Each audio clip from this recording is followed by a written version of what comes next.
Sejumlah pihak menggugat Undang-Undang TNI ke Mahkamah Konstitusi. Pemohon meminta MK membatalkan UU TNI karena pembahasannya dinilai tidak transparan. 6 MPR garing 2000 maupun TAP MPR nomor 7. Koalisi Masyarakat Sipil untuk Reformasi Sektor Keamanan mengajukan permohonan uji formil Undang-Undang Nomor 3 Tahun 2025 tentang TNI. Mereka menilai pembahasan revisi Undang-Undang TNI yang dilakukan DPR tidak akuntabel karena sengaja menutup ruang partisipasi publik dan tidak transparan. Para pemohon meminta Mahkamah Konstitusi membatalkan Undang-Undang TNI yang baru.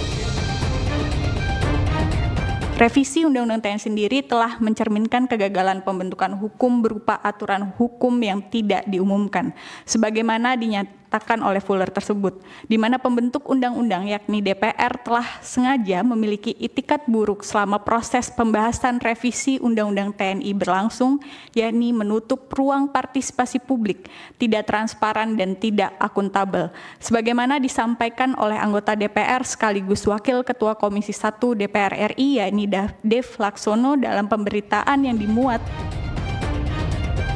Permohonan uji formil Undang-Undang TNI dilakukan oleh 6 pihak, baik organisasi dan perseorangan. Salah satu pemohon adalah putri bungsu mantan Presiden Abdurrahman Wahid, Inaya Wahid. Dari Jakarta, Tim Liputan iNews melaporkan.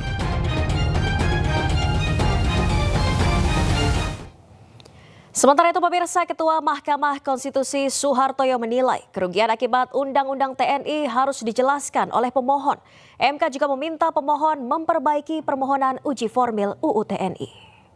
Dicek kembali apakah betul seperti itu. Soehartoyo menilai permohonan uji formil UU TNI harus disempurnakan. Ketua MK meminta pemohon memperjelas upaya konkret pemohon yang terhalang karena minimnya akses informasi saat pembahasan RUU TNI. Soehartoyo juga menilai jika pemohon bersifat pasif saat pembahasan revisi Undang-Undang TNI di DPR berlangsung, maka kerugian konstitusional yang dimaksud pemohon akan sulit dibuktikan. Sudah menyelesaikan rapat panja. Jadi itu yang harus bisa dijelaskan kepada Mahkamah dalam permohonan ini bahwa ada kerugian konstitusional yang sifatnya memang real dialami oleh para pemohon. Karena kalau warga negara kemudian mahasiswa sekalipun misalnya, kalau selama ini pasif tidak pernah ada keterlibatan secara konkret atau kontribusi secara konkret, kemudian kanalnya tersumbat,